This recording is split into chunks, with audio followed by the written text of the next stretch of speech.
Mi nuera me miró directamente a los ojos y dijo: «Hemos oído que compraste un ático, así que nos mudaremos y haremos las paces». Lo dijo como si ya fuera una decisión tomada, como si mi casa le perteneciera, como si yo tuviera que estar agradecido por el privilegio de volver a ser utilizado. Mi hijo estaba detrás de ella, en silencio, con la mirada esquivando la mía, como si ya conociera el guión que ella había preparado. Sonreían como si nunca hubiera pasado nada, fingiendo que meses de falta de respeto no habían sido más que polvo barrido bajo una alfombra que esperaban que yo cargara por ellos. Pero cuando entraron en mi ático, sus sonrisas se agrietaron y luego desaparecieron por completo. Se quedaron paralizados. No por la vista, no por el tamaño, no por el lujo, sino por algo mucho más inquietante. Algo que les dijo de inmediato que todo lo que creían controlar, cada mentira en la que confiaban, cada ventaja con la que contaban, había desaparecido. En ese instante comprendieron que habían entrado en un lugar construido sobre la verdad, no sobre la manipulación, y que por primera vez el poder en esta familia ya no les pertenecía. Y mientras permanecían allí, atónitos, incapaces de hablar, no tenían ni idea de que lo que les esperaba convertiría sus sonrisas seguras en miedo, de que la paz que decían querer se convertiría en la última excusa que usarían jamás, y de que al final de esta historia cada secreto que intentaron enterrar saldría a la superficie y cada plan que hicieron contra mí se derrumbaría delante de ellos. «Quédate conmigo», porque lo que ocurrió después es algo que nunca imaginaron y que jamás olvidarán. Mi nombre es Roland Pierce.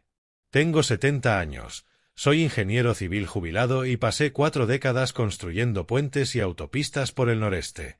Perdí a mi esposa Margaret hace 2 años a causa del cáncer, y desde entonces vivo solo en el ático que ella siempre soñó con tener. Las mañanas de los domingos solían pertenecer a Margaret. Se quedaba junto a la ventana con su café, observando cómo la ciudad despertaba abajo, diciéndome que la luz de esa hora le recordaba al primer apartamento que compartimos cuando éramos jóvenes, imprudentes y tan enamorados que no veíamos con claridad. Ahora me coloco yo en su lugar, sosteniendo su fotografía en vez de su mano, hablándole como lo he hecho cada mañana desde el funeral. Algunos llamarían a eso duelo. Yo lo llamo matrimonio. 43 años no terminan solo porque uno de los dos haya dejado de respirar. Dejé la fotografía sobre la repisa y tomé la pequeña regadera que guardo junto a las orquídeas. A Margaret le encantaban las orquídeas. Decía que eran flores obstinadas, del tipo que se negaba a florecer si no las tratabas exactamente como debías. Yo nunca tuve paciencia para ellas cuando estaba viva, pero aprendí después de que se fue. Es curioso cómo la muerte te enseña cosas que el amor nunca pudo. Las orquídeas estaban alineadas a lo largo del alféizar, con sus pétalos blancos y delicados atrapando la luz de la mañana. Regué cada una con cuidado, hablándoles como solía hacerlo Margaret, diciéndoles que eran hermosas, diciéndoles que siguieran creciendo. Era un pequeño ritual, quizá uno tonto, pero la mantenía cerca. El timbre sonó justo cuando terminé. No esperaba a nadie. Mis domingos eran tranquilos por diseño, horas protegidas que pasaba con el recuerdo de Margaret y nada más. Dejé la regadera y caminé hacia la puerta, con las rodillas protestando como siempre por la mañana. Al abrir, encontré a mi hijo Daniel en el pasillo con su esposa Vanessa a su lado. No los había visto en más de 8 meses. Ni llamadas, ni visitas, ni siquiera una tarjeta por mi cumpleaños. Y ahora ahí estaban, vestidos como si asistieran a una reunión de negocios, sonriendo como si nunca hubiera pasado nada. «Papá», dijo Vanessa, adelantándose antes de que Daniel pudiera hablar. Me besó la mejilla, su perfume intenso y caro. «Hemos oído lo del ático. Pensamos que era el momento de reconectar como familia». Miré a Daniel. Se quedó un poco detrás de ella, con los hombros encogidos y los ojos fijos en algún punto cerca de mi clavícula. No fue capaz de mirarme. Eso me dijo todo lo que necesitaba saber sobre de quién había sido realmente la idea de esta visita. «Pasad», dije, porque ¿qué otra cosa podía decir? Ya estaban avanzando antes de que terminara la frase. Vanessa recorrió el ático como si estuviera realizando una inspección. Tocó el respaldo del sofá de cuero, deslizó los dedos por la encimera de granito, Abrió el armario cerca de la entrada y miró dentro. Comentó el tamaño del salón, la vista desde las ventanas, el espacio desperdiciado que parecía excesivo para una sola persona viviendo sola. Cada palabra sonaba a preocupación. Cada gesto parecía cálculo. «Es precioso, papá», dijo, pero sus ojos contaban metros cuadrados. Daniel se quedó cerca de la puerta, con las manos en los bolsillos, sin decir nada. Recordé cuando era un niño, cómo corría hacia mí cuando llegaba del trabajo, cómo se sentaba en mi regazo y me pedía que le explicara cómo se mantenían en pie los puentes. Ese niño ya no estaba. En su lugar había este extraño silencioso que ni siquiera podía mirar a su propio padre a los ojos. A Margaret le habría encantado este lugar. Vanessa continuó, deteniéndose frente a las orquídeas. Qué pena que nunca llegara a verlo. Sentí que se me tensaba la mandíbula. Margaret no solo amaba a este lugar. Este lugar era su sueño. El ático lo compré 3 meses después de que muriera, usando los ahorros que habíamos construido juntos durante toda una vida, cumpliendo la promesa que le hice cuando estaba demasiado débil para levantarse de la cama del hospital. Me pidió que lo comprara de todos modos, que viviera en él por los dos, y así lo hice. Vanessa se giró hacia mí. Por un instante, su máscara se resquebrajó lo suficiente para dejar ver algo hambriento debajo. Luego sonrió, cálida, brillante y completamente falsa. Entonces, papá, dijo, inclinando la cabeza como un gato observando a un pájaro, ¿qué habitación será la nuestra? La pregunta quedó suspendida en el aire como humo de un fuego que no había visto venir. ¿Qué habitación será la nuestra? No era una petición, ni siquiera una pregunta real. Era una afirmación disfrazada de cortesía, y los dos lo sabíamos. No respondí de inmediato. En lugar de eso, caminé hasta la ventana donde Margaret solía estar con su café de la mañana, donde habría estado si hubiera vivido lo suficiente para ver esta vista. La ciudad se extendía abajo, cristal y acero, y miles de vidas moviéndose por calles que ella nunca volvería a pisar. Le di la espalda a Vanessa mientras ordenaba mis pensamientos, mientras me recordaba que la ira era un lujo que no podía permitirme. Todavía no. No hasta entender exactamente con qué estaba tratando. Margaret soñó con esta vista durante 30 años, dije en voz baja. ¿Lo sabías?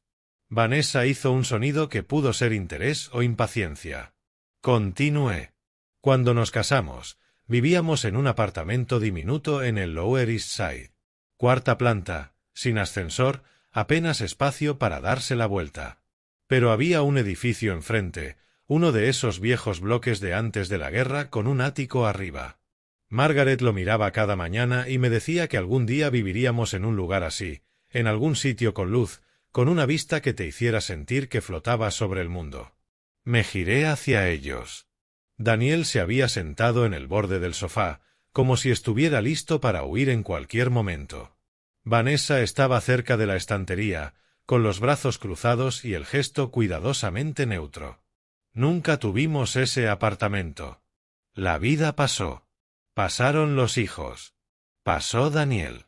Compramos una casa en las afueras porque era lo que se hacía entonces. Margaret nunca se quejó. Decía que el sueño podía esperar. Hice una pausa, sintiendo como el viejo dolor subía por mi pecho. Luego se enfermó. Etapa 4. Los médicos le dieron 6 meses y aguantó casi 8 porque era así de terca. En esas últimas semanas, cuando apenas podía incorporarse en la cama del hospital, me hizo prometer que compraría el ático de todos modos. Dijo que quería que yo viviera su sueño aunque ella no pudiera. La habitación quedó en silencio. Incluso Vanessa había dejado de moverse inquieta, aunque no sabía si estaba conmovida o simplemente calculando su siguiente paso. Compré este lugar 3 meses después de que muriera, dije. Le prometí algo y cumplí mi promesa. Eso es lo que significa el matrimonio para mí. La expresión de Vanessa cambió. Algo duro parpadeó detrás de sus ojos. Es una historia preciosa, papá. De verdad. Pero seamos prácticos. Hizo un gesto alrededor con una mano perfectamente arreglada. Esto es mucho espacio para una sola persona. Muchas habitaciones vacías. Muchos recuerdos que no te acompañan cuando te caes en mitad de la noche. Daniel se estremeció ante eso. Yo lo noté, aunque Vanessa no. Los muertos no necesitan áticos, continuó, con la voz suave pero las palabras afiladas como cristal. Los vivos sí. Observé a mi hijo, esperando que dijera algo. Cualquier cosa. Alguna defensa de la memoria de su madre, algún reconocimiento de que este lugar significaba más que metros cuadrados y valor inmobiliario. Miró sus manos y no dijo nada. Mi mirada se deslizó hacia la estantería detrás de Vanessa, hacia las fotografías que había colocado allí meses atrás. Margaret y yo el día de nuestra boda. Daniel de bebé, con mejillas regordetas y una sonrisa sin dientes. Vacaciones familiares, fiestas, momentos ordinarios que solo se volvieron preciosos con el tiempo. Y entonces vi una que casi había olvidado, escondida detrás de las otras, medio sumida en la sombra. Margaret de pie junto a otra mujer. El parecido era impactante, casi inquietante. Los mismos pómulos, los mismos ojos suaves, la misma forma de inclinar la cabeza al sonreír. Había visto esa foto años atrás, pero Margaret nunca la explicó. Rara vez hablaba de su familia. Había habido algún tipo de ruptura, algo doloroso que no quería revisitar.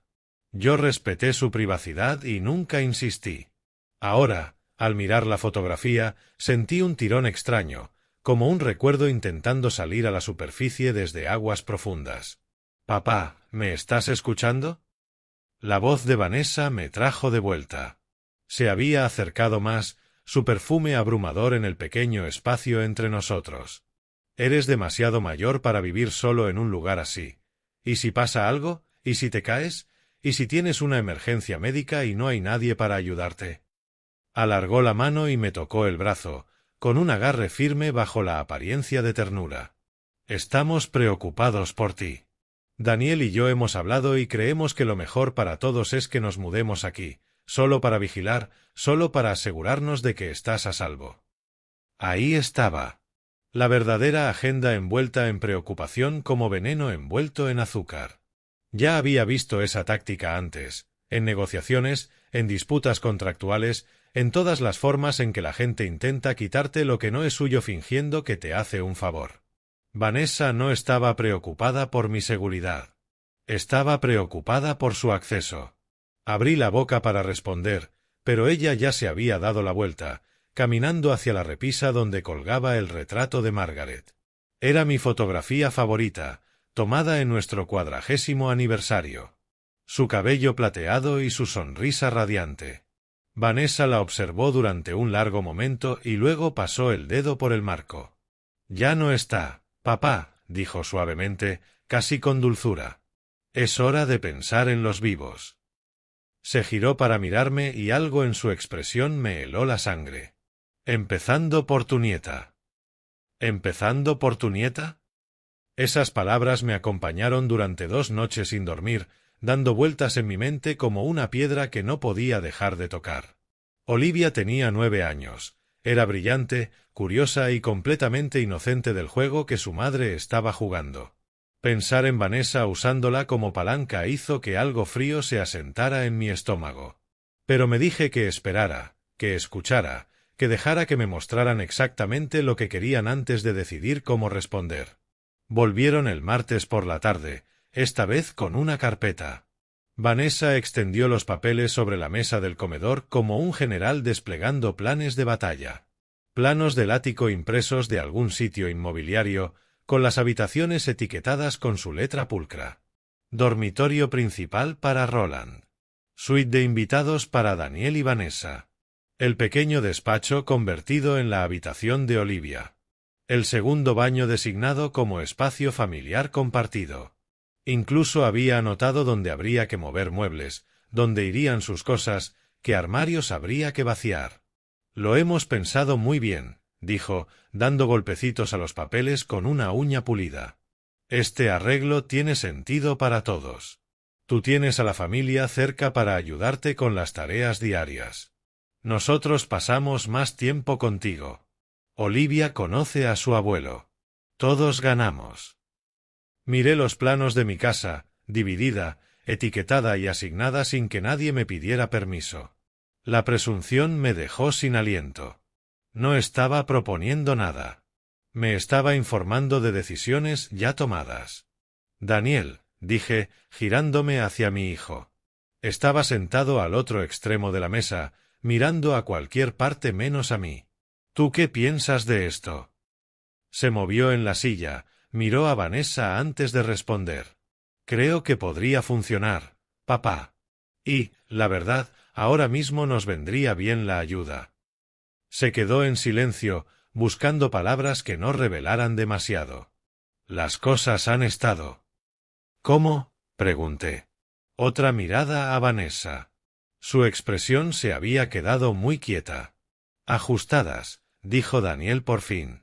Económicamente. Nos retrasamos con algunas tarjetas de crédito y la hipoteca ha sido difícil desde que cambié de trabajo. Hubo una oportunidad de inversión el año pasado que no salió como esperábamos. Intentó sonreír, pero le salió torcida, casi dolorosa. Nada que no podamos manejar, solo un bache. Observé a Vanessa observándolo a él. Sus ojos se estrecharon apenas un poco y reconocí esa mirada. Era una advertencia, una orden silenciosa de que dejara de hablar antes de decir algo que ella no pudiera controlar. Daniel debió reconocerla también, porque se calló de inmediato, encogiendo los hombros como un niño esperando una reprimenda. La cuestión es, intervino Vanessa con suavidad, llenando el vacío, que somos familia. La familia se ayuda, y tú no deberías preocuparte por nada de esto, papá. Ni de las finanzas, ni de la logística, ni de los detalles. Eso lo manejamos nosotros. Sonrió cálida, segura y absolutamente falsa. Sé cómo cuidar de familiares mayores. Confía en mí, ya he hecho esto antes. La frase cayó de forma extraña en el aire entre nosotros. Ya he hecho esto antes. Lo dijo como una credencial, como una referencia en un currículum. Pero algo en su tono, en la certeza casual de su voz, hizo que las palabras pesaran más de lo que pretendía. ¿Hecho que antes, exactamente? ¿Mudarse con familiares envejecidos, ayudarles con sus finanzas, o algo completamente distinto? Guardé la pregunta para más adelante. En ese momento necesitaba ganar tiempo. Es mucho que considerar, dije con cuidado.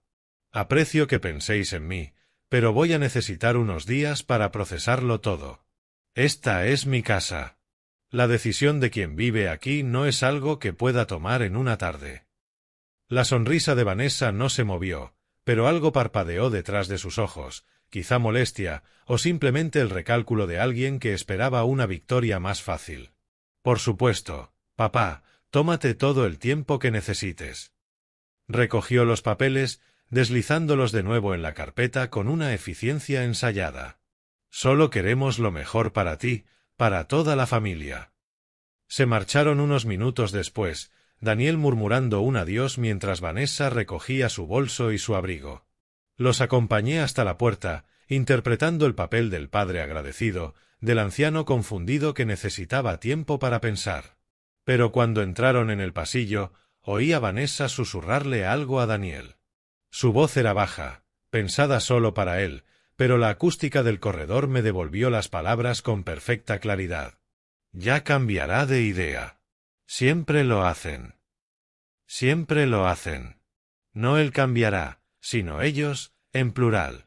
¿A cuántos otros familiares mayores había gestionado ella? ¿A cuántos otros ancianos confundidos había guiado hacia decisiones que servían a sus intereses? La pregunta ardía en mi mente, exigiendo respuestas que aún no tenía. Vanessa se giró, con una mano en el botón del ascensor, su sonrisa brillante e inofensiva. Ah, y papá, casi se me olvida mencionar algo. Hizo una pausa, alargando el momento. Olivia ya eligió su habitación. Lleva semanas hablando de vivir con el abuelo, dibujando, haciendo planes. Inclinó la cabeza, su expresión suave con una calidez fabricada. No querrás decepcionarla, ¿verdad? No querrás decepcionarla, ¿verdad? La pregunta resonó por el ático vacío mucho después de que se fueran. Me quedé junto a la ventana, observando el atardecer sobre la ciudad, viendo cómo se encendían las luces en miles de ventanas abajo. Y pensé en mi nieta Olivia, con el cabello oscuro de su madre y los ojos amables de su padre. Olivia, que todavía creía que el mundo era un lugar donde la gente decía lo que pensaba y pensaba lo que decía. No tenía ni idea de que estaba siendo usada como ficha de negociación en un juego que no sabía que existía. Pasaron 2 días. Dormí mal, comí poco y pasé horas sentado en la silla de Margaret, intentando abrirme paso mentalmente por el laberinto que Vanessa había construido a mi alrededor. Luego, el jueves por la tarde, mi teléfono sonó con una videollamada. La cara de Olivia llenó la pantalla antes de que pudiera prepararme. «Abuelo».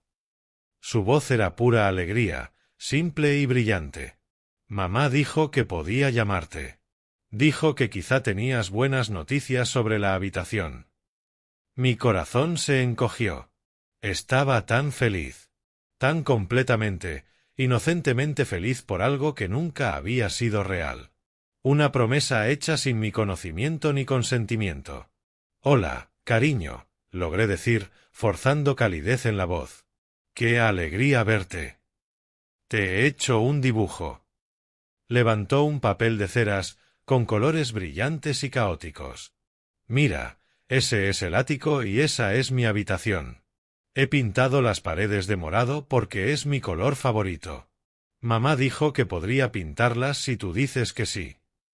Rebotaba en el asiento, casi vibrando de emoción. «¿Puedo pintarlas, abuelo? ¿Puedo?» Miré el dibujo, el rectángulo morado torcido que había etiquetado como habitación de Olivia con letras temblorosas, y algo dentro de mí se quebró. Esto no era justo. Nada de esto era justo. Tenía 9 años y le habían contado una historia que quizá nunca se haría realidad, y cuando no lo hiciera, me culparía a mí. Vanessa se había asegurado de eso. «Ya veremos, cariño», dije con cuidado. «Aún hay muchas cosas que resolver». Pero mamá dijo que casi está decidido.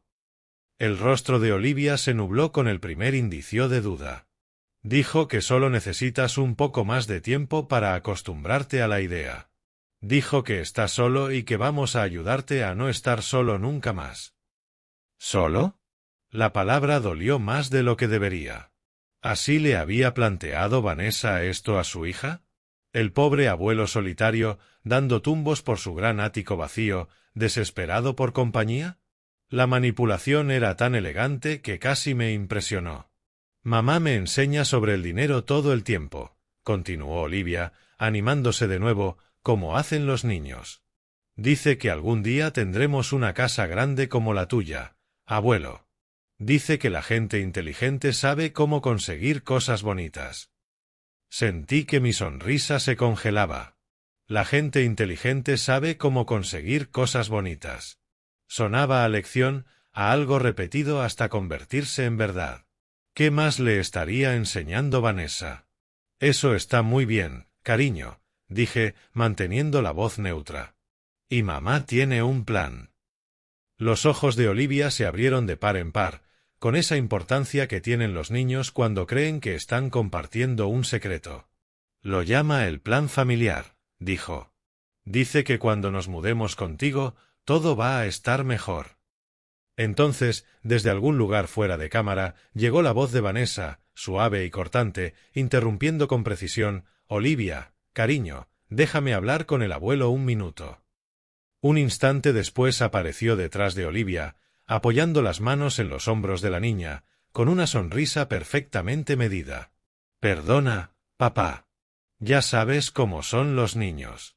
Oyen trozos sueltos y se inventan sus propias historias». Se rió flojito, pero sus ojos estaban atentos, evaluando. «Olivia, ¿por qué no vas a terminar los deberes? En un minuto te dejo despedirte». «Pero aún no he terminado de contarle al abuelo lo de los deberes», protestó Olivia. Las palabras de Vanessa eran suaves, pero el agarre en los hombros de la niña se apretó lo justo para decir algo que la cámara no alcanzaba a captar. «Venga». La cara de Olivia se desmoronó, pero obedeció, saliendo del encuadre con un adiós, abuelo murmurado. Oí cómo se cerraba una puerta al fondo. La sonrisa de Vanessa se ensanchó cuando ya estábamos solos. Está tan ilusionada con este arreglo. Espero que no estés pensando en decepcionarla. Los niños recuerdan estas cosas, ¿sabes? Recuerdan quién cumple sus promesas y quién no. Cortó la llamada antes de que pudiera responder. Su rostro desapareció de la pantalla y me dejó mirando mi propio reflejo en el cristal oscurecido. Me quedé inmóvil mucho rato, con el teléfono pesado en la mano. El plan de mamá, el plan familiar. La gente inteligente sabe cómo conseguir cosas bonitas. Las frases me rondaban la cabeza como buitres esperando a que algo muriera. Las había descartado como repetición infantil, eco sin sentido de conversaciones de adultos filtradas por la comprensión de una niña de 9 años. Pero, ¿y si no eran ecos? ¿Y si Olivia estaba repitiendo exactamente lo que le habían enseñado? El teléfono vibró con un mensaje. Bajé la vista, esperando otra foto de Olivia, otra pieza de la campaña de presión que Vanessa estaba construyendo. En cambio, vi un nombre que no esperaba. Samuel Briggs, mi abogado, un hombre a quien confiaba mis documentos más importantes, el hombre que había ayudado a Margaret y a mí a planificar nuestro patrimonio durante 2 décadas de trabajo cuidadoso y metódico. El mensaje era breve. Roland, tenemos que hablar. He encontrado algo preocupante en tus documentos del patrimonio. ¿Puedes venir a mi oficina mañana? Esto no puede esperar. Leí esas palabras 3 veces, sintiendo que la temperatura de la habitación bajaba con cada repetición. Algo preocupante. Esto no puede esperar. Samuel no era un hombre dado al alarmismo. En 30 años jamás había percibido urgencia en su voz ni la había visto en sus mensajes. Fuera lo que había encontrado, era lo bastante serio como para romper esa norma. Levanté la vista del teléfono hacia la foto de Margaret en la repisa, con su rostro congelado en aquella felicidad de nuestro 40º aniversario. Luego miré el lugar donde Vanessa había estado 2 días antes, pasando el dedo por el marco, hablando de los vivos y de los muertos. Y por primera vez la vi con claridad. No como una nuera difícil, no como una mujer sin límites o con una personalidad agresiva. La vi como algo mucho más peligroso. Algo que llevaba años oculto a plena vista. Un depredador con máscara de familia, paciente y calculador, esperando el momento adecuado para atacar. Samuel Briggs había sido mi abogado durante 30 años. En todo ese tiempo, nunca lo había visto con la expresión que tenía cuando entré en su despacho a la mañana siguiente. El rostro se le veía tenso, y su calma habitual había sido reemplazada por algo parecido a una alarma contenida. Se levantó al verme, me estrechó la mano con las 2 suyas y señaló la silla frente a su escritorio sin el pequeño intercambio de cortesías que solía preceder nuestras reuniones. «Gracias por venir tan rápido», dijo al sentarse. «Ojalá esto fuera una visita social». «Tu mensaje no sonaba a visita social». Asintió, tomó una carpeta de cartón de su escritorio y dijo: «No lo es, Roland. Necesito enseñarte algo y necesito que mantengas la calma cuando lo veas. ¿Puedes hacerlo por mí?» Solo la pregunta ya era inquietante. Samuel me había guiado en disputas contractuales, negociaciones de propiedades y en el trabajo legal más doloroso de mi vida cuando Margaret se estaba muriendo. Nunca me había pedido que mantuviera la calma antes de mostrarme un documento. Lo que hubiera en esa carpeta era grave. «Enséñamelo», dije. Abrió la carpeta y deslizó una sola hoja sobre el escritorio. Reconocí el formato al instante. Un poder notarial duradero, el tipo de documento que le da a alguien la autoridad legal para gestionar las finanzas de otra persona y tomar decisiones en su nombre. Mi nombre figuraba arriba como otorgante. Debajo, en el espacio destinado al representante designado, estaba el nombre de Vanessa. «No lo entiendo», dije despacio. «Yo no firmé esto». «Lo sé», respondió Samuel. Señaló la línea de la firma al final de la página. Mira bien la firma. Dime qué ves. ¿Qué? Me incliné hacia adelante, estudiando el trazo que se suponía que era mi nombre. A primera vista parecía auténtico, los bucles, la inclinación, la forma de unir las letras. Alguien había estudiado mi letra con cuidado. Pero cuanto más miraba, más veía pequeñas incoherencias. La R era demasiado redondeada. La D se inclinaba ligeramente hacia el lado equivocado. La presión del bolígrafo variaba en lugares donde mi mano habría sido firme. Es una falsificación, dije, y las palabras me supieron a ceniza. Una falsificación sofisticada, asintió Samuel. Lo bastante buena como para engañar a un observador casual, quizá incluso a un notario que no estuviera prestando atención, pero no lo bastante como para engañar a alguien que conoce tu firma tan bien como yo. Golpeó con el dedo otra línea del documento. Hay más. Mira la firma del testigo. Mire. El nombre escrito allí me hundió el estómago. Daniel Pierce. Mi hijo había sido testigo de ese documento. Mi hijo había visto cómo falsificaban mi firma en un formulario legal que le habría dado a su esposa el control total sobre mi vida, y había estampado su nombre al lado. ¿Cuándo se presentó esto? Mi voz sonó lejana, como si fuera de otra persona. Hace 3 meses. Se entregó en la oficina del secretario del condado junto con un montón de documentación rutinaria. Nadie lo marcó.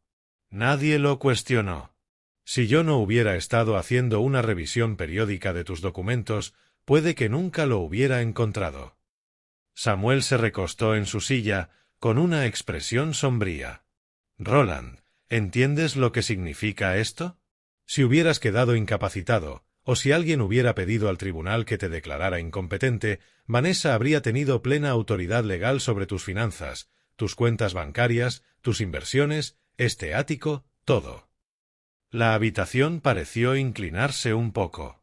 Apreté los reposabrazos, obligándome a respirar. Esto no es oportunismo, continuó Samuel. Esto es premeditación. Alguien lo planeó con cuidado, lo ejecutó metódicamente y esperó el momento adecuado para usarlo. Pensé en la visita de Vanessa, en su discurso sobre mudarse para cuidarme, en sus insinuaciones de que era demasiado mayor para vivir solo. Pensé en la frase que había soltado con tanta naturalidad: sé cómo cuidar de familiares mayores. Confía en mí, ya he hecho esto antes. Samuel, dije con cuidado. Cuando Vanessa estuvo en mi ático, dijo algo raro. Dijo que ya lo había hecho antes, que había cuidado de familiares mayores. En ese momento pensé que solo estaba siendo arrogante. Pero ahora... El ceño de Samuel se marcó más. Acercó el documento, examinando la firma falsificada con una intensidad nueva. Esta técnica, murmuró, casi para sí. La forma en que construyen las letras, los errores específicos en el patrón de presión, he visto algo así antes. Levantó la vista hacia mí. Hubo un caso en Ohio hace unos 15 años. Explotación financiera de ancianos. El autor usó métodos casi idénticos para falsificar poderes notariales. Se resolvió fuera de los tribunales y los registros se sellaron, pero recuerdo los detalles porque fue un ejemplo de manual de comportamiento depredador. Alcanzó su ordenador. Déjame buscar algunos datos. Si hay una conexión, necesitamos saberlo. Me quedé en silencio mientras él tecleaba, con la mente corriendo entre implicaciones que aún no estaba preparado para enfrentar. Vanessa había sido parte de mi familia durante 12 años. Había estado en cenas de fiestas, cumpleaños, el funeral de Margaret. Me había tomado la mano y me había dicho que sentía mi pérdida. Y todo ese tiempo había estado esperando, planeando, preparándose para quitármelo todo. Hay una cosa más, dijo Samuel, alzando la mirada desde la pantalla. Algo que debí haberte contado antes, pero el momento nunca pareció el adecuado. Dudó, eligiendo las palabras con cuidado. Antes de que Margaret falleciera, vino a verme a solas. Ya estaba muy enferma, pero estaba lúcida, decidida. Me pidió que hiciera algo por ella cuando ya no estuviera. ¿Qué me pidió? Me pidió que contactara con alguien por ti cuando llegara el momento. Su hermana, una mujer llamada Grace Walker. Samuel me observó el rostro mientras hablaba, midiendo mi reacción. Margaret dijo que Grace sabría qué hacer si Vanessa alguna vez mostraba sus verdaderos colores. Eso fue lo que dijo, exactamente, si Vanessa alguna vez mostraba sus verdaderos colores. La habitación quedó en un silencio absoluto. Oía mi propio corazón, constante, pero demasiado rápido, bombeando sangre por un cuerpo que de pronto me resultaba ajeno. ¿Margaret tenía una hermana?, susurré. Nunca me lo dijo. En 43 años de matrimonio, ni una sola vez mencionó una hermana. Samuel asintió con gravedad. Tenía sus razones. Razones que compartió conmigo en confianza, razones que no puedo comentar. Pero Grace es real, Roland. Ha estado esperando esta llamada durante 2 años. Cerró la carpeta y me sostuvo la mirada. Dame unos días para organizar un encuentro. Lo que Grace sabe sobre Vanessa, sobre los temores de Margaret, sobre todo lo que se te ha ocultado, necesitas escucharlo de su propia boca. La semana que siguió fue la más larga de mi vida. Me movía por los días como un hombre caminando bajo el agua, cada movimiento lento y pesado, cada pensamiento regresando al mismo conjunto de preguntas imposibles. Margaret tenía una hermana. Margaret guardó secretos. Margaret vio algo en Vanessa que yo no vi durante 12 años, e hizo planes de los que no supe nada. La mujer que yo creía conocer por completo, la mujer a la que amé durante 43 años, me había ocultado a una persona entera. No sabía si sentirme traicionado o protegido. Samuel me llamó el 7º día. «Está lista para verte», dijo. «Mañana por la tarde. Hay una cafetería en Madison, Quiet Place, en el reservado del fondo. Te estará esperando a las 2». Llegué 15 minutos antes. La cafetería era pequeña, con luz tenue, de las que la gente elige para conversaciones que no quiere que nadie escuche. Elegí el reservado que Samuel había descrito, pedí un café que no pensaba beber y esperé. La puerta se abrió exactamente a las 2 y entró una mujer que me detuvo el corazón. Tenía los ojos de Margaret. No unos ojos parecidos, no unos ojos que me recordaran a mi esposa. Los mismos ojos exactos, la misma forma, el mismo color, la misma profundidad, mirando desde un rostro que era familiar y extraño al mismo tiempo. Era más joven de lo que Margaret habría sido, quizá 65, con el cabello plateado recogido en un moño sencillo y una postura que hablaba de una fuerza silenciosa. Recorrió el local con la mirada, me encontró y caminó hacia mí con una calma que parecía ensayada, como alguien que se había preparado ese momento muchas veces en la mente. «Roland», dijo. No era una pregunta. «Soy Grace». Se deslizó en el reservado frente a mí, y durante un largo instante ninguno de los dos habló. Estudié su rostro, buscando a mi esposa en la curva de los pómulos, en la firmeza de la mandíbula, en cómo entrelazaba las manos sobre la mesa. El parecido era hermoso y doloroso, dolorosamente hermoso. «Te pareces a ella», dije por fin. «Éramos hermanas», respondió Grace. Su voz era firme, pero capté un leve temblor debajo. 3 años de diferencia. Cuando éramos jóvenes, la gente pensaba que éramos gemelas. Hizo una pausa, dejando que el silencio se estirara. «Sé que tienes preguntas. Te responderé todo lo que pueda». «¿Por qué no me habló de ti?» Grace suspiró y algo viejo y pesado cruzó su cara. «Porque no nos hablábamos. No lo hicimos durante 20 años. Nuestros padres murieron con 1 año de diferencia y hubo una disputa por la herencia, dinero, propiedades, el veneno de siempre que rompe familias». Negó despacio con la cabeza. Dijimos cosas que no pudimos desdecir, hicimos acusaciones que no supimos perdonar. Cuando nos dimos cuenta de lo estúpido que había sido, ya había pasado demasiado tiempo. Me miró. «El orgullo es terrible, Roland. Nos convierte a todos en cobardes». Pensé en la foto que había encontrado en mi estantería, Margaret junto a una mujer igual a ella, una fotografía que había guardado pero nunca explicó, un silencio que mantuvo durante todo nuestro matrimonio. «Pero te buscó antes de morir», dije. 6 meses antes del final. Los ojos de Grace se fueron lejos, recordando. Me llamó de la nada. Casi no contesté. Vi su nombre en la pantalla y mi primer impulso fue dejar que sonara, para protegerme de la vieja herida que quizá quería reabrir. Sonrió, triste y pequeña. Menos mal que no lo hice. Me dijo que se estaba muriendo. Me pidió perdón por todo, por el silencio, por los años desperdiciados. Y luego me pidió algo que no podía rechazar. ¿Qué te pidió?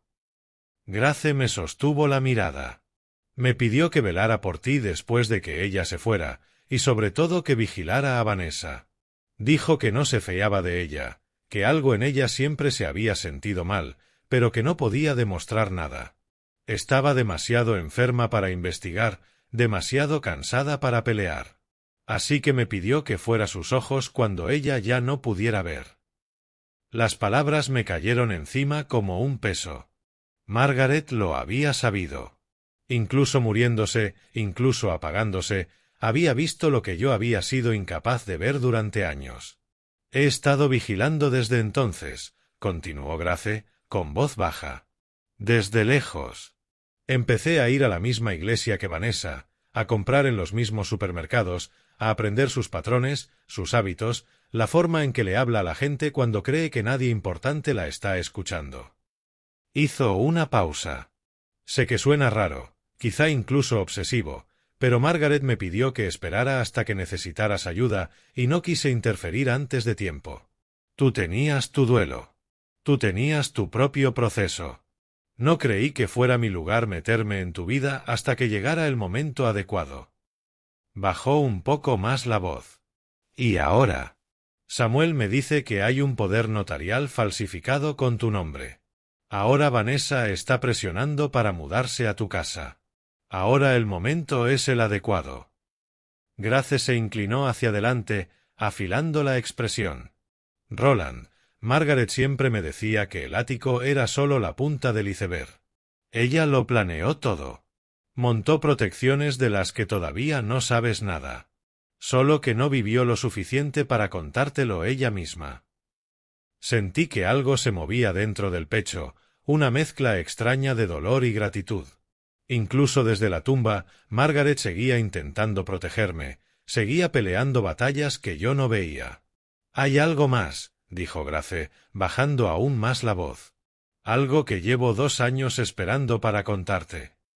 Metió la mano en el bolso, sacó el teléfono y lo dejó sobre la mesa entre nosotros.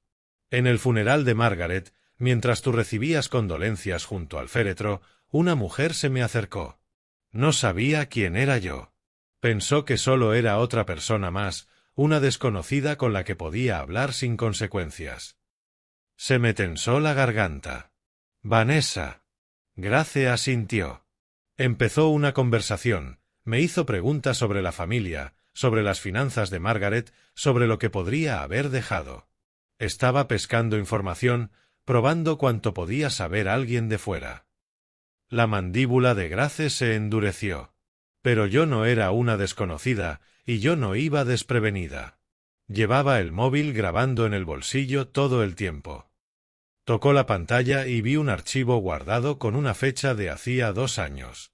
La fecha del funeral de Margaret. Lo que me dijo ese día, continuó Grace, sin apartar los ojos de los míos, va a cambiar todo lo que crees saber sobre ella. ¿Estás listo para escucharlo? La pregunta quedó suspendida entre nosotros, pesada, cargada de todo lo que estaba a punto de cambiar. Miré el teléfono sobre la mesa, el archivo fechado el día que enterramos a mi esposa, y entendí que estar listo no era lo importante. Hay verdades que no esperan a que uno esté preparado. Simplemente llegan y o las enfrentas o no. Ponlo, dije. Grace tocó la pantalla. Por un momento solo se oyó ruido ambiental, el murmullo apagado de una reunión, voces superpuestas a lo lejos, ese zumbido de fondo que acompaña cualquier velatorio. Luego emergió la voz de Vanessa, clara e inconfundible, y la cafetería a mi alrededor pareció desvanecerse. «¡Qué ceremonia tan bonita!», decía Vanessa, con un tono cálido y compasivo. «¿Eras cercana a Margaret?». La voz de Grace respondió con neutralidad medida. «Nos conocimos hace años. Perdimos el contacto. Solo quería presentar mis respetos». «¡Qué amable! La familia lo es todo en momentos así». Una pausa. Entonces la voz de Vanessa bajó un poco, volviéndose más confidencial. «Soy su nuera. Estoy casada con su hijo, Daniel. Hemos intentado apoyar a Roland en todo esto, pero, sinceramente, ha sido difícil. El hombre es tan terco. Margaret se lo dejó todo, ¿sabes? Los ahorros, las inversiones, y ahora este ático que compró después de que ella muriera. Una fortuna, de verdad, y él solo se queda sentado encima». Sentí que me temblaban las manos. La taza de café delante de mí tintineó contra el plato. «Ese viejo está sentado sobre una fortuna que no se merece», continuó Vanessa, y en su voz apareció algo casi parecido al desprecio. «Margaret siempre fue demasiado blanda con él. Le dejó tomar todas las decisiones, controlar todo el dinero. Debió planificar mejor. El dinero debería tenerlo alguien que de verdad sepa usarlo. Gente como él solo lo desperdicia hasta que se muere». Las palabras me golpearon como puñetazos. «Ese viejo no se lo merece. Lo desperdicia hasta que se muere». Hablaba de mí como si ya estuviera muerto, como si mi vida fuera solo un retraso incómodo en sus planes. La crueldad casual era peor que cualquier insulto directo. Esto no era rabia ni frustración. Era cálculo. Era alguien que ya me había reducido a un obstáculo que había que apartar. «Toda la situación es tan injusta», seguía la Vanessa grabada. «Daniel y yo trabajamos tanto y apenas llegamos a fin de mes. Mientras tanto, Roland tiene más dinero del que podría gastar en 3 vidas y no quiere compartir ni un céntimo. Habla de honrar la memoria de Margaret, pero ¿y honrar a su familia? ¿Y cuidar de los que todavía están vivos?». Grace volvió a tocar la pantalla y la grabación se detuvo. Los sonidos de la cafetería regresaron de golpe. El choque de tazas, el murmullo de otras conversaciones, ruidos normales de un mundo que no tenía ni idea de lo que me estaba pasando. «Lo siento», dijo Grace en voz baja. «Sé que ha sido duro de escuchar». No pude hablar. La garganta se me cerró alrededor de algo afilado y amargo, un sentimiento que no sabía nombrar. Traición, sí. Ira, por supuesto. Pero debajo de todo había algo peor, la nauseabunda certeza de que yo había dejado entrar a esa mujer en mi casa, en mi familia, durante 12 años. La había confiado a mi hijo, a mi nieta, a la memoria de mi esposa, y ella había estado esperando todo ese tiempo, observándome como un buitre observa a un animal herido, paciente y hambrienta. Tal como hablaba, continuó Grace, con la voz firme pero con los ojos vigilantes clavados en mi cara, las preguntas calculadas que hacía sobre activos y herencias, no sonaba como alguien desahogándose por frustración. Sonaba ensayado, practicado, como si ya hubiera hecho esa misma rutina con otras personas en otros funerales. Hizo una pausa, dejando que la insinuación se asentara. Ahí supe que tenía que ir más allá. Margaret me pidió que vigilara a Vanessa, pero vigilar no iba a ser suficiente. Así que contraté a un investigador privado. Levanté la mirada. ¿Tú qué? Contraté a alguien para que investigara su pasado, su historia antes de casarse con Daniel, de dónde venía, quién era, si había patrones. Grace metió la mano en el bolso y sacó una carpeta gruesa llena de documentos. La dejó sobre la mesa, con la palma apoyada en la tapa como si le costara soltarla. Tardó meses. Vanessa ha sido muy cuidadosa borrando huellas. Cambió de nombre al casarse, se mudó de estado, se construyó una identidad completamente nueva. Pero mi investigador es meticuloso. Encontró cosas que ella creía enterradas para siempre. La carpeta estaba ahí, como una bomba esperando a explotar. La miré, sabiendo que lo que hubiera dentro lo cambiaría todo, que no habría vuelta atrás en cuanto la abriera. ¿Qué encontró? Grace deslizó la carpeta hacia mí, con expresión grave. Registros judiciales de Ohio de hace 15 años. Un caso civil que se resolvió fuera de los tribunales y quedó sellado, pero los documentos originales todavía son accesibles y sabes dónde buscar. Me sostuvo la mirada y vi algo en sus ojos que podía ser compasión o podía ser advertencia. Roland, Vanessa ya ha hecho esto antes. El mismo patrón, las mismas técnicas. Un hombre mayor con dinero, un poder notarial falsificado, una familia destrozada por la manipulación. Hizo una pausa y, cuando volvió a hablar, lo hizo casi en un susurro. Y la última vez, alguien murió. Esas palabras me siguieron a casa como una sombra de la que no podía escapar. Me quedé sentado en el coche, frente al edificio, casi una hora, con la carpeta sin abrir en el asiento del copiloto, incapaz de obligarme a subir. El lugar que antes representaba el sueño de Margaret ahora parecía una fortaleza bajo asedio, con muros que guardaban secretos que apenas empezaba a comprender. Cuando por fin salí y subí en el ascensor, el silencio del apartamento se me pegó al cuerpo como un peso físico. Esa noche no abrí la carpeta. No estaba preparado.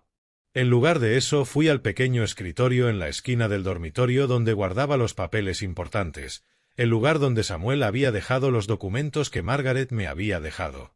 Entre ellos había un sobre que nunca había abierto, color crema, sellado con su cuidado, con mi nombre escrito delante con una letra que conocía mejor que la mía. Se lo había entregado a Samuel 3 semanas antes de morir, con instrucciones de que yo lo leyera cuando llegara el momento adecuado. Durante 2 años me repetí que no era el momento, que no estaba listo, que el dolor seguía demasiado reciente. Ahora entendí que había estado esperando este instante sin saberlo. Llevé el sobre hasta la butaca de Margaret junto a la ventana, el lugar donde se sentaba por las tardes viendo encenderse las luces de la ciudad una a una. Encendí la lámpara pequeña de al lado, me acomodé en el cojín que aún conservaba la leve forma de su cuerpo y rompí el sello. Su letra llenaba la página, familiar e íntima, la misma caligrafía que me escribió notas de amor, listas de la compra y tarjetas de cumpleaños durante 4 décadas. Pero había algo distinto en esas palabras. Estaban escritas por una mujer que sabía que se estaba muriendo, que intentaba cruzar la frontera de la muerte para proteger a alguien a quien estaba a punto de dejar atrás. Mi queridísimo Roland, empezaba la carta, y ya tuve que detenerme, con la garganta cerrándose alrededor del sonido de su voz dentro de mi cabeza. Si estás leyendo esto, es que ha ocurrido algo con Vanessa. No sé en qué forma vendrá, pero sé que vendrá. La he observado durante años, Roland. La forma en que mira nuestra casa, nuestros ahorros, nuestra vida juntos, no es amor. Ni siquiera es exactamente codicia. Es cálculo. Frío, impaciente y completamente sin conciencia. No podía probarlo. No tenía pruebas, nada que señalar y decir, mira, aquí está el peligro. Pero lo sentía en los huesos, como cuando sientes que viene una tormenta antes de que aparezcan las nubes. Está esperando algo, y sea lo que sea, no será bueno para ti. Leí esas líneas 2 veces, 3 veces, sintiendo como la verdad se asentaba en mi pecho. Margaret lo había visto incluso a través de la niebla de la enfermedad, incluso mientras su cuerpo se le apagaba. Había visto lo que yo había sido incapaz de ver durante más de 1 década. He intentado prepararme, continuaba la carta. Le he pedido a Grace que te vigile después de que yo me vaya. Sé que te sorprenderá saber de ella. Siento habértela ocultado. Nuestro distanciamiento fue mi vergüenza y no quise que se convirtiera en la tuya. Pero ella es buena, Roland. Es leal y te ayudará cuando llegue el momento. También le he pedido a Samuel que proteja los activos, que se asegure de que las salvaguardas legales estén en su sitio. Él sabe qué hacer. El párrafo siguiente me cortó la respiración. Pero, por encima de todo, amor mío, protege a Olivia. Esa niña tiene tu bondad dentro. Lo veo cada vez que se ríe, cada vez que hace preguntas sobre el mundo, cada vez que te mira con esos ojos confiados. No dejes que Vanessa la envenene. No dejes que convierta a esa niña en lo que ella es. Pase lo que pase, tome lo que tome o intente tomar, salva a Olivia. Se merece algo mejor que el futuro que su madre está planeando para ella. Las lágrimas ya caían, resbalándome por las mejillas y cayendo sobre el papel. No me las limpié. Se sentían como lo único honesto que me quedaba. Todo lo que necesitas está en mi habitación del ático, concluía la carta. He preparado más de lo que imaginas. Grace te ayudará a entenderlo cuando llegue el momento. Confía en ella. Confía en Samuel y confía en ti, Roland. Eres más fuerte de lo que crees. Siempre has sido más fuerte de lo que crees. La última línea estaba escrita un poco separada del resto, como si la hubiera añadido después, quizá en un momento distinto de lucidez. Te amo. Siempre te he amado, y estaré velando por ti incluso cuando no puedas verme. Apreté la carta contra el pecho y me quedé en su silla hasta que el cielo fuera pasó de negro a gris. En algún momento debí quedarme dormido, porque desperté con la luz de la mañana y con la rigidez de un cuerpo que había permanecido demasiado quieto. La carta seguía en mis manos, y las palabras de Margaret seguían resonando en mi mente. Levanté la vista hacia su foto en la repisa, hacia el rostro que había amado durante más de media vida, y le hablé como lo había hecho cada mañana desde que murió. Cumpliré tus deseos, amor mío. Cada uno de ellos. Pero esta vez esas palabras no eran solo un ritual. Eran una promesa. Eran un juramento. Eran el cimiento de todo lo que estaba a punto de hacer. Tomé el teléfono y llamé a Grace. Contestó al segundo tono, como si hubiera estado esperando. Cuéntamelo todo sobre Ohio, dije. Necesito saber exactamente con quién estoy tratando. Grace vino al ático a la mañana siguiente. Llevaba un maletín que no le había visto antes, de cuero, con las esquinas gastadas, de los que guardan documentos que se conservan, no que se tiran. Nos sentamos en mi mesa del comedor, la misma mesa donde Vanessa había extendido sus planos hacía apenas unos días, y Grace abrió el maletín con la precisión cuidadosa de alguien a punto de operar. Mi investigador estuvo 4 meses con esto, dijo, colocando papeles en filas ordenadas. Vanessa ha sido muy meticulosa borrando su pasado, pero nadie borra todo. Siempre quedan rastros si sabes dónde mirar. El primer documento era un certificado de matrimonio de Ohio fechado en 2007. El nombre de la novia aparecía como Vanessa Harwell. El del novio era Charles Harwell, 68 años. Hice el cálculo rápido. Vanessa habría tenido 23, 35 años menos que su esposo. Charles Harwell era un ejecutivo retirado de manufactura, explicó Grace, viudo, sin hijos, con un patrimonio aproximado de 4 millones. Conoció a Vanessa en un evento comunitario para mayores. Ella estaba de voluntaria, si puedes creerlo, ayudando con comidas, organizando actividades. Todo el mundo pensaba que era tan cariñosa, tan devota de los ancianos. Miré la foto sujetada al certificado. La cara de Vanessa era más joven, pero inconfundible, los mismos rasgos afilados, la misma sonrisa calculada. Charles Harwell estaba a su lado, un hombre frágil, de ojos amables, con esa expresión ligeramente desconcertada de alguien que no se cree su suerte. En menos de 18 meses de matrimonio, Vanessa ya tenía el control total de sus finanzas, continuó Grace. Poder notarial, cuentas conjuntas, su nombre añadido a todas sus propiedades. Los vecinos decían que él parecía confuso en esos últimos meses, olvidadizo, como si ya no fuera él. Algunos sospechaban que ella le estaba dando algo, pero nadie podía probarlo. Se me revolvió el estómago. ¿Qué le pasó? La expresión de Grace se oscureció. Murió dormido 3 años después de la boda. El certificado de defunción decía fallo cardíaco, lo cual es conveniente porque es casi imposible de discutir, pero su familia no lo creyó. Su hermana y su sobrino presentaron una demanda civil contra Vanessa a las pocas semanas del funeral. Deslizó hacia mi otro documento, una presentación legal gruesa, llena de acusaciones, explotación financiera de un anciano, influencia indebida, fraude, falsificación. El lenguaje era denso y técnico, Pero el significado era claro. La familia de Charles Harwell creía que Vanessa había robado sistemáticamente su fortuna, posiblemente había acelerado su muerte. La evidencia era sustancial, dijo Grace. Firmas falsificadas en documentos financieros, igual que el que Samuel encontró con tu nombre. Cuentas vaciadas en los meses previos a su muerte. Un testamento nuevo que lo dejaba todo a Vanessa, redactado cuando Charles ya mostraba señales de deterioro cognitivo. Los abogados de la familia estaban convencidos de que ganarían. Hizo una pausa, y su voz se volvió aún más fría. Pero no ganaron. Ni siquiera llegaron a intentarlo. Vanessa llegó a un acuerdo fuera de los tribunales 6 meses después de empezar el litigio. Pagó a la familia de Charles aproximadamente $200,000, una fracción de lo que se había llevado.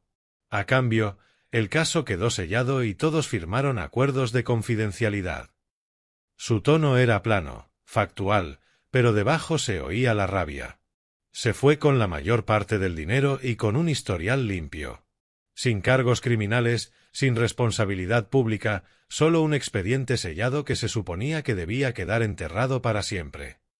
Miré los documentos extendidos sobre mi mesa, el rastro de papel de una vida que yo no sabía que existía. La mujer que se había sentado en mi casa, que me había besado la mejilla y me había llamado papá, que había dado a luz a mi nieta, no era quien decía ser. Era otra cosa, algo que cazaba. Después del acuerdo, desapareció, continuó Grace. Se cambió el nombre al apellido de soltera de su madre, se mudó a Nueva York y se fabricó una identidad nueva, sin conexión con Ohio ni con Charles Harwell. Sacó un último documento. 18 meses después apareció en una gala benéfica en Manhattan. Uno de esos eventos diseñados para conectar a jóvenes profesionales con familias establecidas. Oportunidades de networking, lo llamaban. Una forma de conocer gente con recursos e influencia. Supe lo que venía antes de que lo dijera. Ahí conoció a Daniel. Tu hijo fue a esa gala representando tu empresa de ingeniería. Era joven, exitoso, de una familia con dinero, exactamente su tipo. Grace me miró fijamente. No estaba buscando amor, Roland. Estaba buscando a su siguiente objetivo. La habitación pareció encogerse alrededor de mí. Pensé en Daniel con 28 años, sincero y confiado, orgulloso del negocio familiar, deseoso de hacer contactos. Pensé en Vanessa acercándose a él en aquella gala, encantadora, hermosa, tan interesada en su vida, su familia, su futuro. No tuvo ninguna oportunidad. Ninguno la tuvimos. Margaret se enteró de alguna manera, dije despacio, encajando las piezas por fin. Por eso te buscó. Por eso hizo todos esos preparativos. Ella lo sabía. Grace asintió. Nunca me dijo exactamente cómo lo descubrió. Tal vez contrató a su propio investigador. Tal vez tropezó con algo por accidente. Pero sí, lo sabía. Y pasó sus últimos meses intentando protegerte de algo que no podía detener directamente. Me quedé en silencio, dejando que la verdad me cubriera como una ola. Mi esposa había muerto con esa carga dentro, sabiendo que un depredador vivía dentro de nuestra familia, sin poder exponerla sin destruir la vida de nuestro hijo. Hizo lo que pudo, puso salvaguardas, llamó a una hermana con la que no hablaba desde hacía 20 años. Todo desde una cama de hospital, mientras el cáncer le consumía el cuerpo. Cuando por fin hablé, mi voz era firme, pero fría, más fría de lo que jamás me había oído. No es solo codiciosa. Es una profesional, y mi hijo se casó con ella sin saber nada de esto. Los días siguientes estuvieron llenos de planificación. Grace y yo nos reunimos 2 veces más, revisando documentos, hablando de estrategia, preparándonos para lo que vendría. Samuel se unió a la segunda reunión, con su mente legal convirtiendo la evidencia en un marco que pudiéramos usar. Pero en medio de todo, un pensamiento seguía dando vueltas en mi cabeza como un buitre que no se posaba. Olivia. Hiciéramos lo que hiciéramos con Vanessa, buscáramos la justicia que buscáramos, mi nieta quedaría en medio. Tenía 9 años, y su mundo estaba a punto de romperse. La cuarta noche sonó mi teléfono y la cara de Olivia apareció en la pantalla antes de que pudiera prepararme.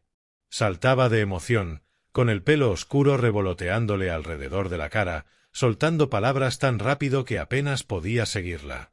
«Abuelo, abuelo, ¿adivina qué? Mamá dice que quizá nos mudemos muy pronto. Dice que el ático ya casi está listo para nosotros». Forcé una sonrisa, con el pecho apretándose. «Ah, sí, cariño». «Sí. Y mamá dice que cuando tú te vayas al cielo, viviremos ahí para siempre jamás». Lo dijo tan alegre, tan inocente, como si describiera unas vacaciones y no mi muerte. «Dice que venderemos tus otras casas también. La cabaña y la de cerca de la playa. Mamá dice que nos toca ser ricos». Las palabras me golpearon como un puñetazo en el estómago. «Nos toca ser ricos». Como si mi vida fuera solo una espera, un estorbo entre Vanessa y la fortuna que creía merecer. Pero peor que la traición fue entender lo que Vanessa le estaba haciendo a mi nieta. Le estaba enseñando a ver mi muerte como una oportunidad financiera. Estaba moldeando a su propia hija para pensar que la pérdida era ganancia, que la familia era moneda. Para cuando yo no estuviera, Olivia habría sido convertida en algo irreconocible. La bondad que yo veía en ella retorcida hasta parecerse a ese cálculo frío que vivía detrás de los ojos de su madre. «Suena como un plan grande», logré decir, manteniendo la voz estable. «¿Mamá habla mucho de esto?» «Todo el tiempo. Tiene un cuaderno especial donde lo apunta todo. Lo llama el plan familiar».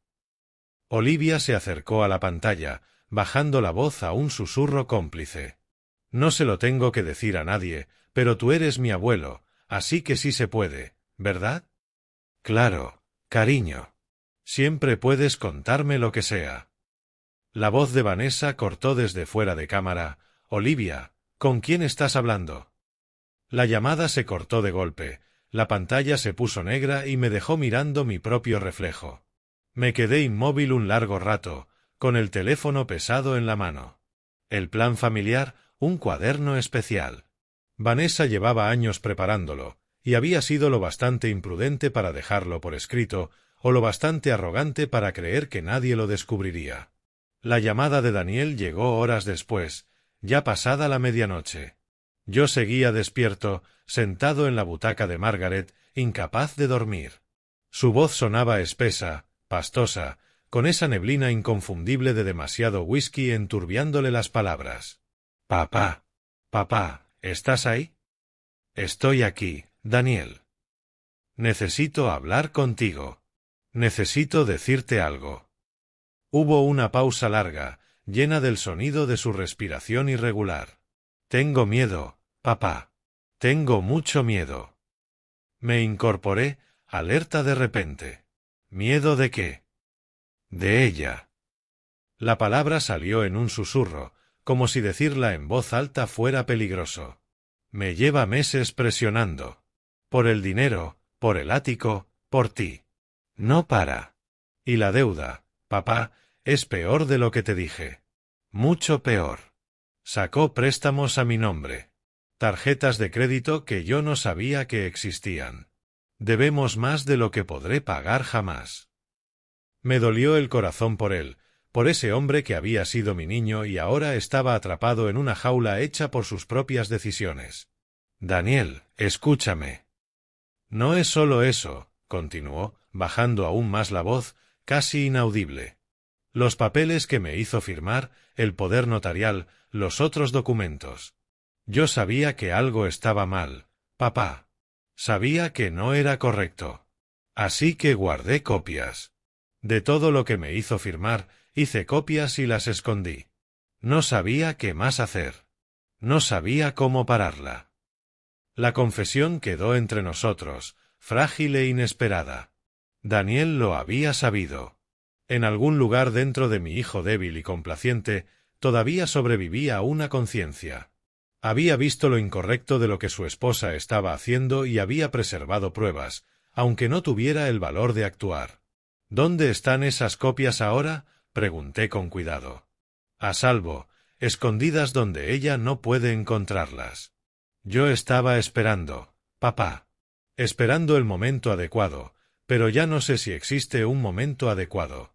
No sé si puedo salir de esto. Cerré los ojos, sintiendo el peso de todo lo que había aprendido aplastándome. Vanessa era un depredador, una profesional que ya había hecho esto antes. Pero Daniel no estaba perdido. Olivia tampoco. Si lo hacía con cuidado, si me movía exactamente en el momento preciso, quizá podría salvarlos a los dos. Daniel escuchó con atención. Mi voz fue baja, pero firme, estable, con una certeza que no había sentido en semanas. Tu esposa no es quien tú crees. Tengo pruebas. Evidencia de cosas que hizo antes incluso de conocerte. Y ahora tienes que elegir. Hice una pausa, dejando que las palabras le calaran. O ella, o tu familia. Ya no hay punto medio. O ella, o tu familia. Le di a Daniel 48 horas para tomar su decisión. 2 días para decidir si se ponía del lado de la mujer que lo había manipulado durante 12 años o del lado del padre y la hija que aún creían en la redención. No sabía hacia dónde se inclinaría.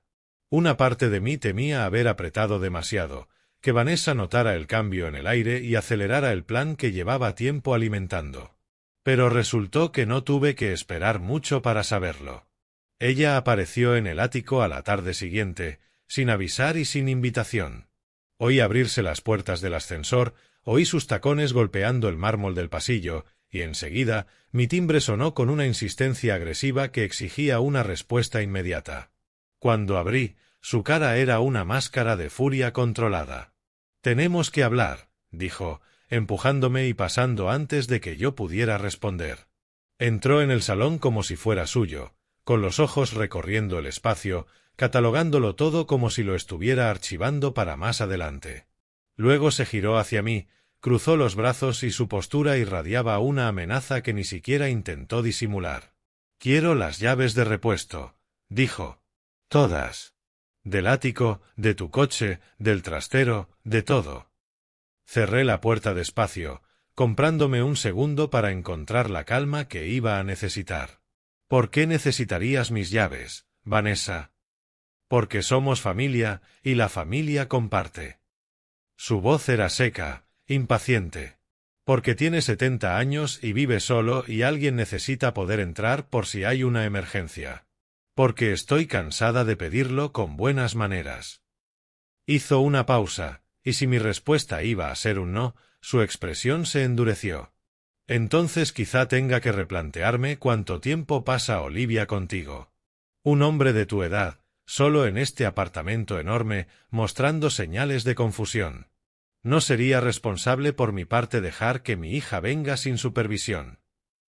La amenaza fue directa, justo donde ella quería. Estaba usando a Olivia otra vez, la misma arma que había sacado desde el principio. Pero esta vez yo estaba preparado. No estoy confundido, Vanessa. De hecho, nunca he visto las cosas con tanta claridad. Caminé hacia el escritorio junto a la ventana, donde había dejado el poder notarial falsificado que Samuel encontró. Lo tomé y me giré hacia ella, sosteniendo el papel para que lo viera. ¿Puedes explicarme esta firma? Porque no es la mía. El cambio en su cara fue sutil, pero inconfundible, un destello de sorpresa que reprimió al instante, una tensión breve alrededor de los ojos. Luego la máscara volvió a colocarse de golpe, y ladeó la cabeza como si estuviera examinando algo ligeramente curioso. «No sé qué es eso», dijo con suavidad ensayada. «Es un poder notarial duradero que te da el control total de mis finanzas, presentado hace 3 meses, con mi firma falsificada aquí abajo». Mantuve la voz nivelada, casi conversacional. «Daniel figura como testigo, pero yo nunca lo firmé». «Daniel se encargó de ese papeleo», soltó ella, con un gesto despectivo. «Habrá cometido un error. Ya sabes lo descuidado que puede ser. Un error que, casualmente, te da acceso a mis cuentas bancarias, mis inversiones, este ático. Es un error bastante conveniente». Su compostura se resquebrajó un poco. Estás confundido, papá. Justo esto es lo que me preocupaba. Problemas de memoria, paranoia, ver conspiraciones donde no las hay. Endulzó la voz, fingiendo preocupación. Quizá haya que evaluarte. Hablar con un médico sobre lo que está pasando con tu función cognitiva. Casi admiré el giro. La pillé con pruebas de fraude, sin esfuerzo, se pasó a cuestionar mi cordura. Era el mismo manual que había usado con Charles Harwell, el mismo desgaste lento de la credibilidad de un hombre mayor hasta que nadie creyera nada de lo que dijera. Pero yo había leído esos archivos. Sabía cómo se jugaba este juego. Mi memoria está bien, dije en voz baja. Y tengo testigos que lo declararán. Algo cambió en sus ojos. Y entonces la falsa preocupación se evaporó, sustituida por algo frío, calculador, mucho más honesto que cualquier cosa que le hubiera visto antes. Enderezó la espalda, la máscara cayó por completo y, cuando habló de nuevo, su voz fue distinta, más dura, más real. ¿Crees que puedes ganar esto? Dio un paso hacia mí, con la barbilla levantada en desafío. ¿Crees que eres el primer viejo terco que pensó que podía ganarme? Todos creen que son listos, Roland. Todos creen que me ven venir, y todos acaban igual. La confesión quedó en el aire entre nosotros, desnuda, imposible de negar. Ya ni fingía. Me estaba mostrando exactamente quién era, segura de que yo era demasiado viejo, demasiado aislado, demasiado débil para hacer nada. Se equivocaba. Sé lo de Ohio, Vanessa. Mi voz salió firme, tranquila, absolutamente controlada. Sé lo de Charles Harwell. Sé lo que le hiciste, cómo le quitaste el dinero, cómo murió 3 años después de casarse contigo. Sé de la demanda de su familia y del acuerdo que pagaste para que desapareciera. La miré sin pestañear. Y sé exactamente lo que eres. El color se le fue de la cara.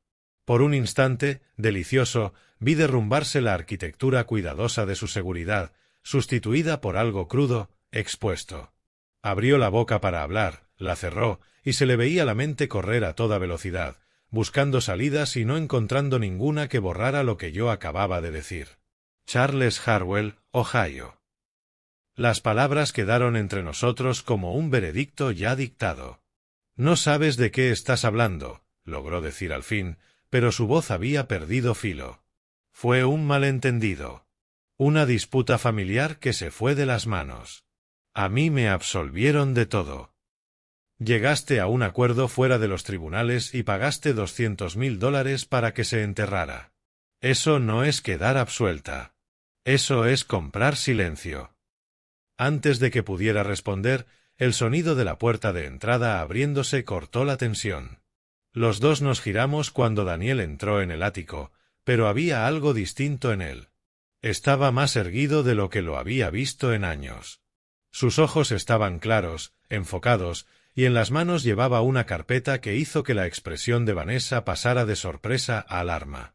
Daniel. Su voz se tensó, volvió al tono de mando. ¿Qué haces aquí? Ya hablamos de esto. Déjame a mí lo de tu padre. No. La palabra fue baja, pero firme.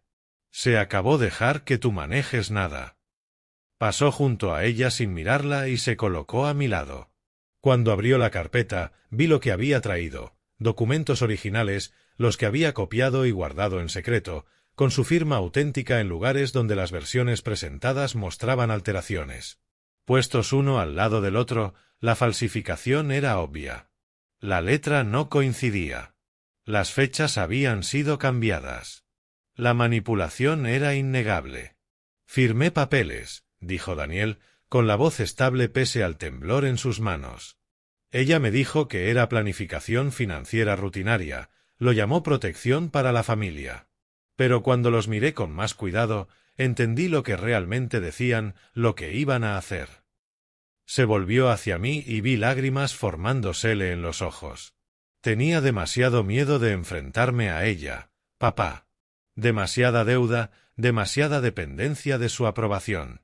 Pero no fui tan estúpido como para destruir la prueba. Guardé los originales.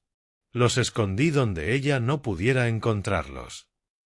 La compostura de Vanessa se hizo pedazos. Eres un patético, un traidor sin columna. Su voz subió hasta un chillido, la máscara de la cortesía hecha trizas. Después de todo lo que he hecho por ti. Yo te hice, Daniel. Cogí a un niño débil, sin rumbo, y lo convertí en alguien que importaba. Todo lo que tienes es por mí. Tu carrera, tus contactos, tu hija, todo. Daniel no discutió. No se defendió ni puso excusas. La miró con algo que podía ser lástima o podía ser el cansancio de quien por fin deja en el suelo una carga demasiado pesada. No, dijo en voz baja. Todo lo que tengo lo conseguí traicionando a mi padre. Quedándome callado mientras tú lo manipulabas, dejando que usaras a Olivia como un arma. Negó despacio con la cabeza. Se acabó, Vanessa. Se acabó tenerte miedo. Algo se rompió en ella. El depredador calculador que había asomado hacía un momento dio paso a algo más primario, más desesperado. Se lanzó hacia Daniel, intentando arrebatarle la carpeta, con los dedos como garras buscando los papeles que eran su condena. Dámelos. No tienes ni idea de lo que estás haciendo. Lo vas a arruinar todo. Me puse entre los dos y le sujeté la muñeca antes de que pudiera agarrarlos. Su fuerza me sorprendió, alimentada por el pánico y la rabia, pero yo me mantuve firme. De cerca vi la locura en sus ojos, el terror absoluto de alguien viendo derrumbarse su mundo cuidadosamente construido. «Suéltame». Se retorció contra mi agarre, gritando. «No podéis hacerme esto. Os voy a destruir a los dos. Me llevaré a Olivia y no la volveréis a ver jamás. Le diré a todo el mundo que eres senil, que Daniel es inestable, que los dos estáis conspirando contra mí». «Puedes intentarlo», dije con calma, «pero no creo que nadie te crea». Solté su muñeca y ella trastabilló hacia atrás, a punto de caerse, hasta apoyarse en el borde del sofá. El cabello se le había soltado del peinado perfecto. El maquillaje se le corría donde ya empezaban a caer lágrimas de rabia. Ya no parecía la mujer pulida que había entrado exigiendo llaves. Parecía exactamente lo que era, un animal acorralado, peligroso, pero atrapado. Daniel me entregó la carpeta y yo la sostuve con cuidado, sintiendo el peso de una prueba que lo cambiaría todo. Pero aquello no era el final. Faltaba una pieza más, una revelación que sellaría el destino de Vanessa por completo. «Esto es falsificación», dije, con una voz medida y clara. «Fraude. Intento de explotación financiera de un anciano. Delitos con penas graves, especialmente con tu historial en Ohio». Observé su cara a medida que cada palabra caía. «Pero hay una cosa más que no has visto. Algo que Margaret dejó». Los ojos de Vanessa se abrieron. Por primera vez vi miedo auténtico ahí, el miedo de quien comprende que ha subestimado por completo a su oponente. «Ven», dije, y me giré hacia la habitación de Margaret. No llegamos a la habitación de Margaret por nuestra cuenta. Antes de dar 3 pasos, una vocecita cortó la tensión como un rayo de luz atravesando nubes negras. «Abuelo, abuelo». Olivia apareció corriendo por el pasillo, con los ojos abiertos de emoción y el pelo oscuro rebotándole sobre los hombros.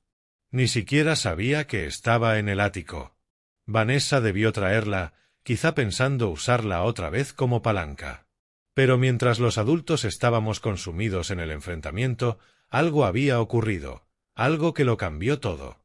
«Abuelo, he encontrado el secreto de la abuela». Me agarró la mano y tiró de mí con esa fuerza insistente de los niños cuando descubren algo maravilloso. «Nos dejó un tesoro. Ven.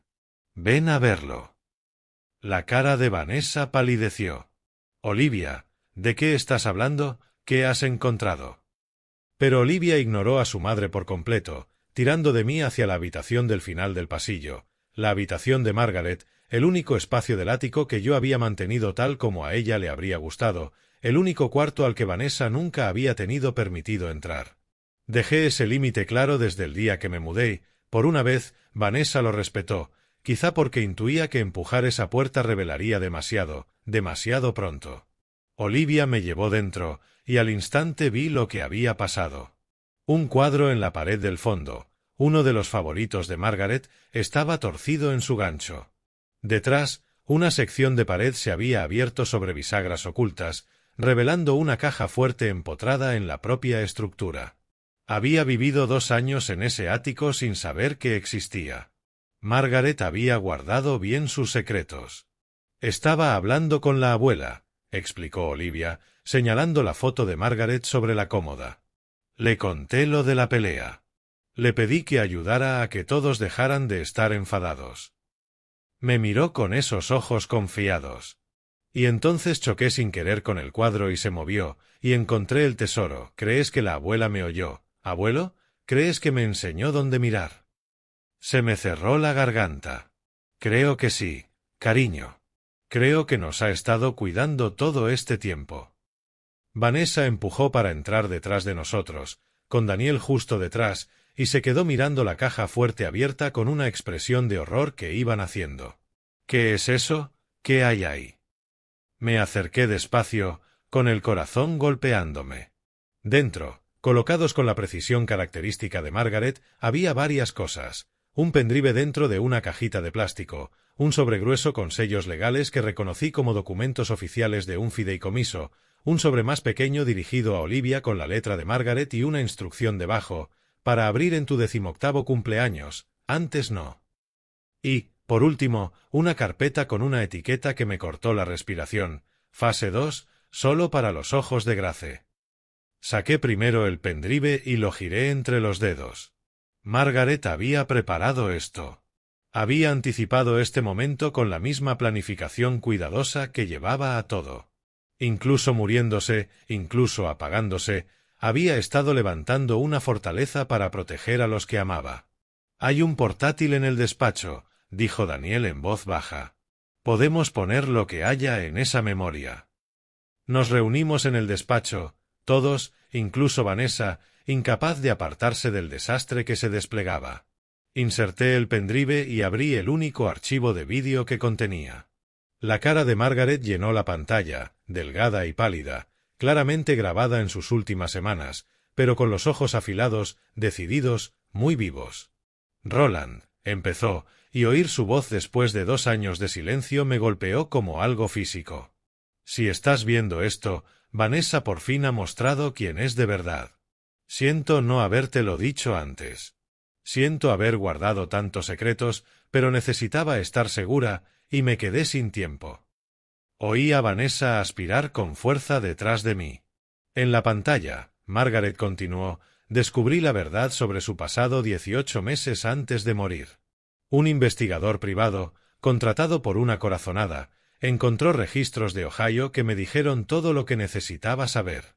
Quise decírtelo inmediatamente, pero sabía lo que le haría a Daniel, a Olivia, a nuestra familia. Así que tomé otra decisión. Me preparé.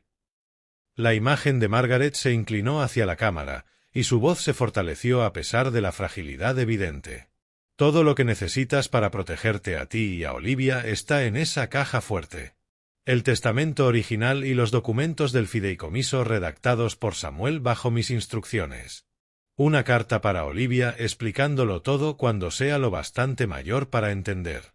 Y la información para Grace, mi hermana, a quien he pedido que te ayude cuando llegue este momento. Hizo una pausa y algo parecido a una sonrisa le cruzó el rostro. Grace te explicará el resto. Ella sabe cosas que incluso yo elegí no escribir. El vídeo siguió durante varios minutos más, Margaret explicando provisiones legales, dándome consejos, diciéndome que me amaba. Pero yo ya estaba agarrando los documentos del fideicomiso, ya estaba recorriendo las páginas con una incredulidad creciente. El ático no era mío para regalar. Nunca lo había sido. Margaret lo había puesto en un fideicomiso irrevocable el mes antes de morir, con Olivia como única beneficiaria al cumplir los 18 años. Hasta entonces, Roland Pierce y Grace Walker figurarían como cotutores, con plena autoridad para administrar la propiedad y el poder absoluto de decidir quién podía y quién no podía vivir allí. Vanessa no tenía ningún derecho. Daniel no tenía ningún derecho. Cada plan, cada documento falsificado, cada manipulación había apuntado a un activo que ya estaba fuera de su alcance. Levanté la vista de los papeles y encontré la cara de Vanessa al otro lado de la habitación. Estaba completamente blanca, con las manos temblándole a los lados, comprendiendo al fin el tamaño de su fracaso. «El ático es de Olivia», dije en voz baja. «Está en fideicomiso desde antes de que Margaret muriera.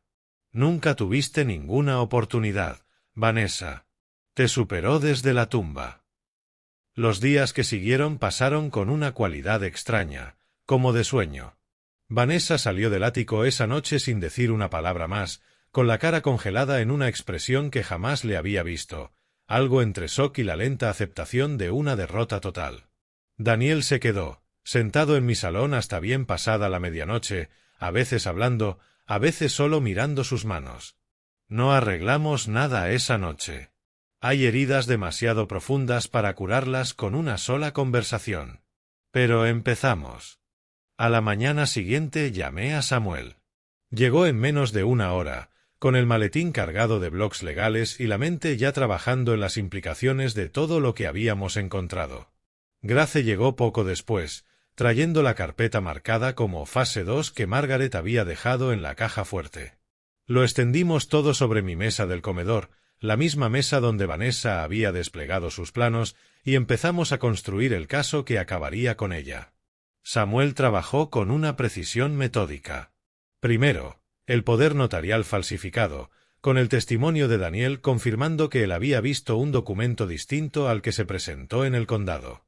Luego, la grabación de Grace del funeral, la propia voz de Vanessa condenándola con crueldad casual.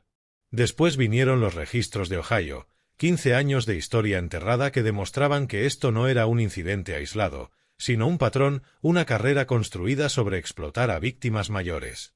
Daniel aportó los documentos originales que había conservado en secreto, mostrando con claridad cómo las versiones presentadas habían sido alteradas. Y por último, el vídeo de Margaret, su rostro delgado pero sus ojos feroces, explicando exactamente lo que había descubierto y por qué había preparado esas defensas. «Esto es contundente», dijo Samuel cuando terminamos de ordenar todo. «El patrón de conducta entre estados eleva esto de forma significativa. La explotación financiera de ancianos es un delito grave en Nueva York, y el historial de Ohio demuestra premeditación y reincidencia. La fiscalía se lo va a tomar en serio». Presentó el paquete esa misma tarde. Yo esperaba semanas de espera, el lento engranaje de la burocracia que acompaña a la mayoría de asuntos legales. En cambio, Samuel me llamó 2 días después con noticias que me aceleraron el corazón. «Han asignado a un fiscal senior», dijo. «Por la naturaleza interestatal de los delitos y el patrón documentado, el caso se ha marcado como revisión prioritaria. Se están moviendo rápido, Roland. Más rápido de lo que he visto en 30 años de ejercicio». Al tercer día, Vanessa recibió una citación oficial. Yo no estaba allí para ver su cara cuando llegó, pero Daniel me lo contó después. «Se puso pálida», dijo. Le temblaban las manos mientras leía el documento. Por primera vez en su matrimonio, no tuvo nada que decir. Daniel vino a verme esa misma tarde. Se quedó en el umbral, pareciendo mayor que sus 40 años, con el peso de todo en lo que había participado marcado en las líneas alrededor de los ojos y en la caída de sus hombros. No pidió entrar. Solo se quedó allí, reuniendo palabras que parecía que le costaban la vida decir. «Lo siento, papá». La voz se le quebró en la última palabra. «Lo siento por los papeles que firmé como testigo. Lo siento por quedarme al margen mientras ella te manipulaba. Lo siento por no haber sido lo bastante fuerte para pararla antes. Lo siento por cada vez que la elegí a ella por encima de ti. Por cada vez que me quedé callado cuando debí hablar». Tragó saliva con fuerza, los ojos brillándole con lágrimas que no terminaban de caer. «No te estoy pidiendo que me perdones. Sé que no me lo merezco. Solo necesitaba decirlo». Miré a mi hijo, a este hombre que yo había criado, a este hombre al que había querido y del que me había sentido decepcionado en la misma medida. La rabia seguía ahí, enterrada hondo junto al dolor de saber lo cerca que había estado de perderlo todo. Pero por debajo de todo eso quedaba algo más, algo que se sentía como los primeros brotes verdes empujando a través de la tierra quemada. «Aún no te perdono», dije con honestidad. «Quizá algún día lo haga. Quizá no. Pero te veo intentando cambiar, Daniel. Te veo eligiendo distinto. Eso basta por ahora». Él asintió, aceptando esa absolución a medias sin protestar. Sabía, igual que yo, que la confianza, una vez rota, tarda años en reconstruirse. Habíamos empezado. Lo demás exigiría tiempo. Ninguno de los dos podía forzarlo. Esa noche llamó Vanessa. Casi no contesté, pero algo me hizo descolgar, como si necesitara oír cómo jugaría sus últimas cartas. Su voz llegó por el teléfono espesa de lágrimas, temblorosa con algo que sonaba a angustia genuina. «Roland, por favor. Tienes que entenderlo. Daniel me obligó a todo. Él era el que quería tu dinero. Me presionó para que lo ayudara, me amenazó cuando me negué. Yo solo intentaba mantener unida a mi familia. Yo también fui una víctima». Escuché la actuación, reconociendo cada nota, cada sollozo cuidadosamente construido. Era el mismo truco que había usado con la familia de Charles Harwell, el mismo giro desesperado hacia el papel de víctima que le funcionó lo bastante como para comprar un acuerdo y un expediente sellado. Era buena. Lo había practicado durante años. Pero yo ya había visto detrás del telón, y la magia ya no funcionaba. «Ya he oído esa actuación», dije con calma. «La familia de Charles Harwell también la oyó. La diferencia es que ellos no tenían una grabación tuya presumiendo de lo que piensas hacer. No tenían a tu marido dispuesto a testificar contra ti. Y no tenían el vídeo de una mujer muerta explicando exactamente quién eres». Silencio al otro lado. No el silencio de alguien reuniendo argumentos, sino el silencio de alguien que por fin se quedó sin movimientos. «Adiós, Vanessa». Colgué antes de que pudiera responder y dejé el teléfono sobre la mesa con una firmeza que me sorprendió. Se había acabado. No el proceso legal, que se alargaría durante meses, pero sí la batalla en sí. Ella había perdido, lo sabía, y nada de lo que dijera o hiciera cambiaría el resultado.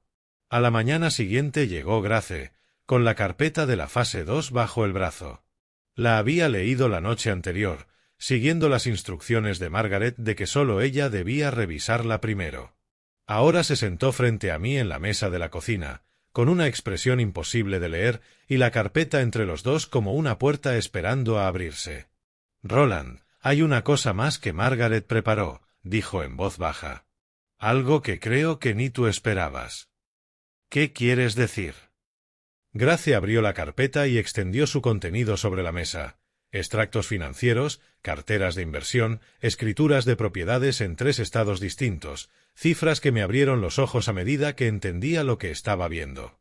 «El ático nunca fue el premio de verdad», dijo Grace, con una sonrisa mínima asomando en las comisuras. «Era el cebo».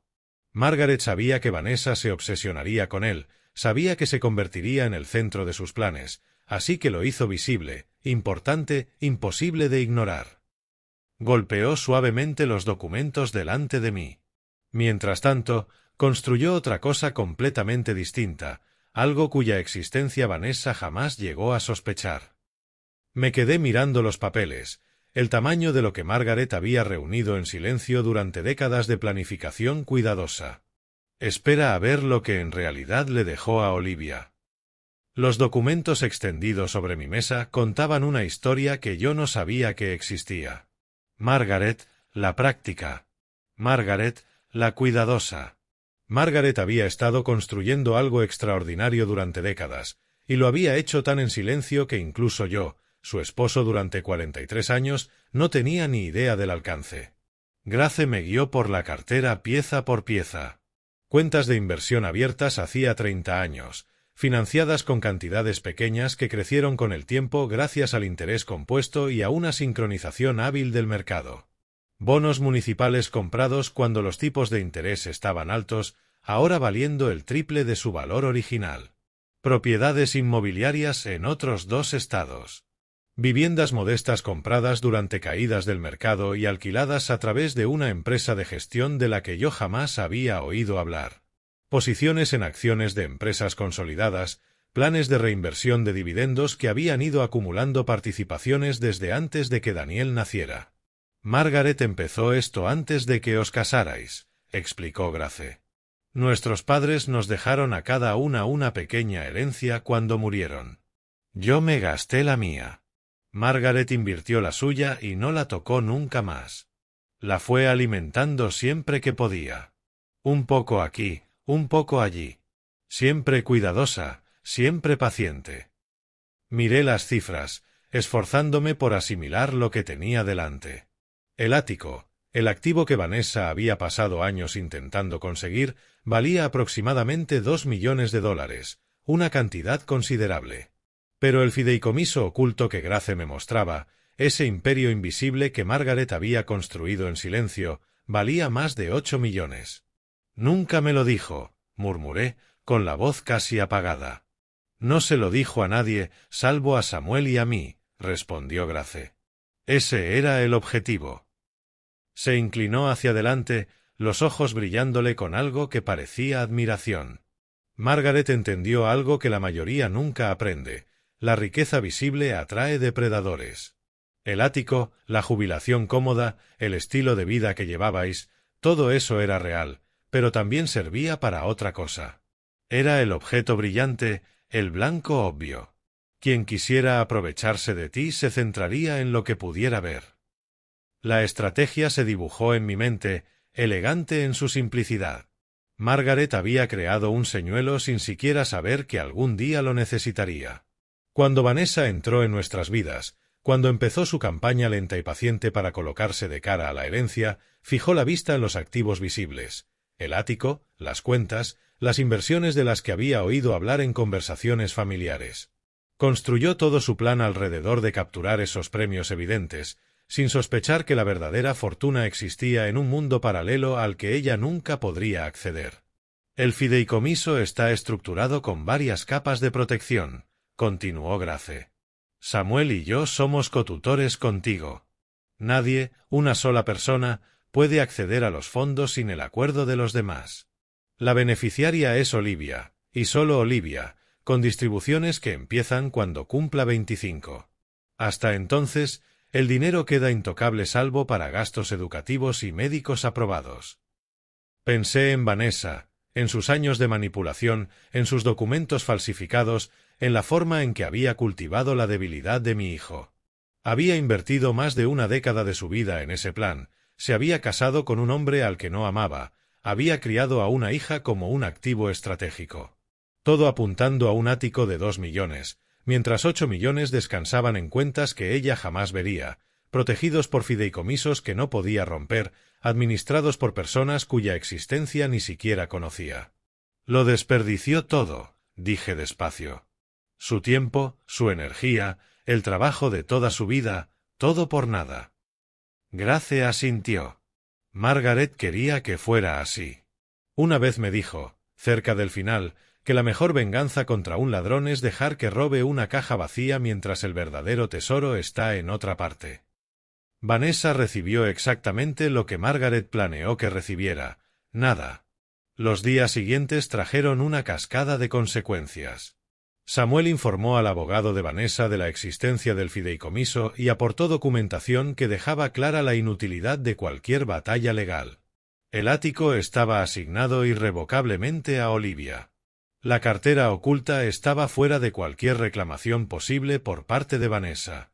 Incluso el poder notarial falsificado, de haber funcionado, le habría dado control sobre cuentas que contenían solo una fracción de la riqueza real de la familia. Cualquier camino al que intentara agarrarse la llevaba al mismo lugar, una habitación vacía sin salida. Yo no estuve presente cuando Vanessa recibió la noticia, pero Samuel me describió la conversación después. Su abogado la llamó a su despacho, extendió los documentos que Grace había proporcionado y le explicó, en términos legales precisos, que no quedaba nada por lo que luchar. Los activos que ella había apuntado no existían en ninguna forma a la que pudiera acceder. Los planes que había construido, las manipulaciones que había ejecutado, los años que había invertido, todo había ido dirigido a un espejismo. Dicen que se quedó sentada en silencio durante mucho rato, mirando unos papeles que representaban el colapso total de todo por lo que había trabajado. Luego, según el abogado, hizo una sola pregunta: ¿qué me queda? La respuesta llegó en una serie de notificaciones formales entregadas en las 48 horas siguientes. Primero llegó la demanda de divorcio de Daniel, alegando diferencias irreconciliables y solicitando la custodia completa de Olivia mientras se investigaba la aptitud de su madre como progenitora. La petición incluía referencias a los documentos falsificados, al historial de Ohio y al patrón de manipulación que había definido todo su matrimonio. Vanessa tendría 30 días para abandonar la vivienda familiar, una casa comprada con dinero de mis cuentas, dinero que ella había dado por hecho que un día sería suyo. Ese mismo día llegó la citación de la Fiscalía, una solicitud formal para que compareciera a hablar de asuntos relacionados con el caso de Ohio y con los cargos pendientes en Nueva York. El patrón de explotación financiera de ancianos documentado en 2 estados, a lo largo de 15 años, había llamado la atención de fiscales especializados en ese tipo de depredadores. Esta vez no se enfrentaría a un acuerdo civil. Se enfrentaría a cargos penales. Me fui enterando de todo a través de Samuel, que recibía actualizaciones de colegas involucrados. Me llamó al 5.º día después de las revelaciones, con una satisfacción en la voz que rara vez le había oído. Su abogado acaba de contactarme, dijo. Quería saber si existía alguna posibilidad de negociación, alguna forma de reducir los cargos a cambio de cooperación. Samuel hizo una pausa, y casi pude oírle sonreír por el teléfono. Le respondí lo que me dijo la Fiscalía. Señora Pierce, su marido ha presentado el divorcio. Tiene 30 días para abandonar la vivienda familiar, y la Fiscalía desea hablar del asunto de Ohio a la mayor brevedad posible. Pasó un mes, luego 2. La maquinaria legal siguió avanzando con su propio impulso implacable, y yo miraba desde la distancia cómo la vida que Vanessa había construido se derrumbaba pieza a pieza. Primero llegaron los cargos: falsificación en 2.º grado, intento de robo a gran escala, explotación financiera de un anciano. Cada acusación traía su propio peso, sus propias consecuencias posibles, y juntas dibujaban un cuadro que ninguna lágrima ni actuación podía borrar. El caso de Ohio también se reabrió, con fiscales allí coordinándose con los de Nueva York para establecer el patrón de conducta depredadora que abarcaba 15 años y 2 estados. El abogado de Vanessa negoció lo que pudo, pero había poco margen. Las pruebas eran abrumadoras. Los testigos eran creíbles y esta vez no habría acuerdo silencioso, ni expedientes sellados, ni una desaparición cómoda bajo una identidad nueva. Lo perdió todo. Su matrimonio se deshizo en un divorcio que Daniel persiguió con una determinación inesperada. Su reputación quedó destrozada por documentos judiciales que se volvieron públicos. Y su libertad para tramar quedó limitada por una supervisión legal que la perseguiría durante años. El depredador que entró en mi ático exigiendo llaves ahora se enfrentaba a un futuro definido por consecuencias que jamás imaginó posibles.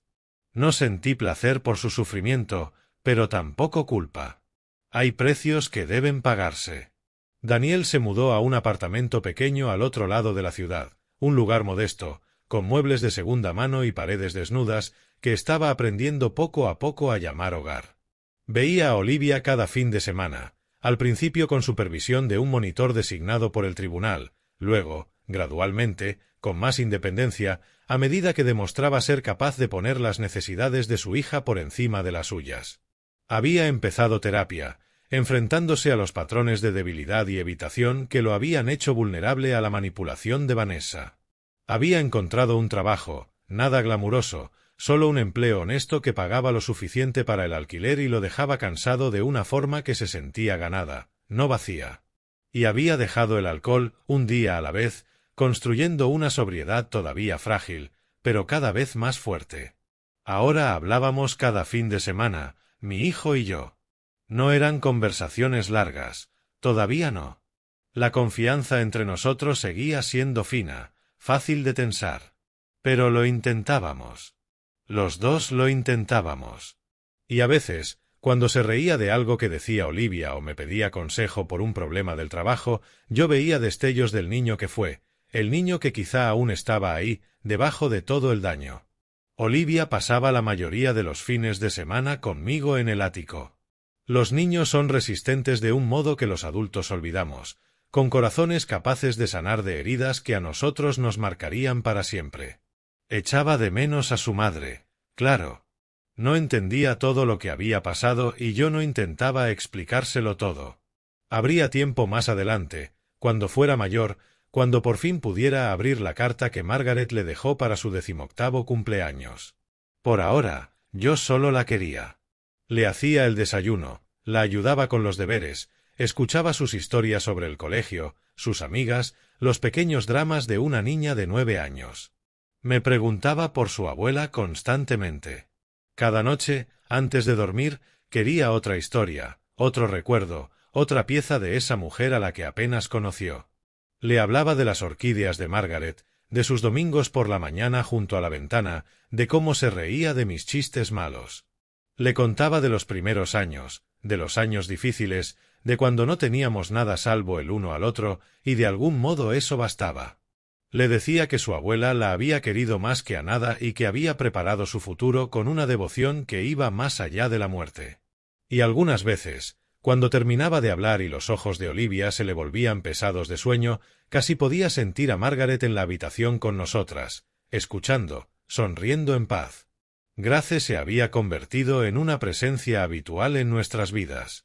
Venía a cenar 2 veces por semana, se quedaba a café y conversación, y me ayudaba a entender a esa hermana de mi esposa cuya existencia yo jamás supe. No intentamos reemplazar lo perdido, los 20 años de silencio, la familia que pudo haber sido. En lugar de eso, construimos algo nuevo con los pedazos rotos, un vínculo forjado en la crisis y fortalecido por un propósito compartido. Una tarde tranquila de principios de primavera encontré la segunda carta que Margaret me había dejado. Estaba escondida dentro de la carpeta de la fase 2, pasada por alto en el caos de revelaciones, esperando pacientemente el momento en que yo estuviera listo para leerla. La abrí a solas, sentado en su silla junto a la ventana, viendo cómo el sol caía hacia el horizonte. «Mi queridísimo Roland», había escrito. «Si estás leyendo esto, se acabó. Ganaste.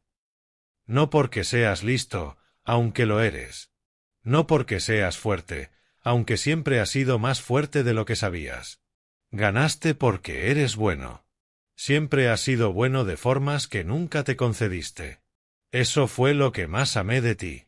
Eso es lo que siempre amaré». La carta seguía una página más, palabras de ternura y despedida. Pero fue la última línea la que me abrió por dentro. «Vive tu paz ahora, Roland. Te la has ganado». Me quedé junto a la ventana mientras la oscuridad se reunía fuera, con la carta apretada contra el corazón. Olivia se había quedado dormida en el sofá a mi lado, respirando suave y constante, con una mano bajo la mejilla. Grace estaba sentada en la silla favorita de Margaret, leyendo en silencio, su presencia como un consuelo que no supe que necesitaba. Las luces de la ciudad se encendían una a una constelación de vidas en la noche que caía. Miré la foto de Margaret en la repisa, el rostro que había amado durante más de media vida, y susurré unas palabras que sabía que podía oír. «Lo logramos, amor mío. Está a salvo. Están todos a salvo». Afuera, el mundo seguía girando, indiferente a pequeñas victorias y redenciones silenciosas que ocurrían en un ático sobre las calles. Pero dentro de esas paredes algo precioso había sido preservado, el sueño de Margaret, mi promesa, el futuro de Olivia. Por primera vez en años, sentí algo que había olvidado que existía. Paz. Cada historia de traición lleva dentro las semillas de algo mayor. Roland Pierce no buscó venganza. Buscó protección. Buscó verdad. Y al final encontró algo mucho más valioso que la justicia. Encontró paz. El amor de Margaret se extendió más allá de la tumba para proteger a las personas que más quería. Su planificación cuidadosa, sus preparativos silenciosos, su fe en la bondad del hombre con el que se casó, todo se unió en el momento en que más importaba. Ella no pudo detener a Vanessa por sí misma, pero construyó una fortaleza que ningún depredador pudo atravesar. Ese es el poder de un amor que se niega a rendirse, incluso ante la muerte. El camino de Daniel nos recuerda que la redención siempre es posible para quien está dispuesto a hacer el trabajo duro del cambio. Fue débil, sí, tomó decisiones terribles. Pero cuando llegó el momento, eligió a su padre por encima de su miedo. Eligió la verdad por encima de la comodidad. Y al hacerlo, empezó el largo camino de vuelta hacia el hombre que siempre debió ser. Y en cuanto a Olivia, crecerá rodeada de personas que la quieren de verdad, que le enseñarán que la familia no es lo que puedes quitar, sino lo que eliges dar. Si esta historia te conmovió, me encantaría leer lo que piensas. ¿Qué habrías hecho tú en el lugar de Roland? ¿Habrías podido perdonar a Daniel? Déjalo en los comentarios. Y si te ha gustado este viaje, suscríbete para más historias de justicia, redención y la fuerza silenciosa que nos sostiene en la oscuridad.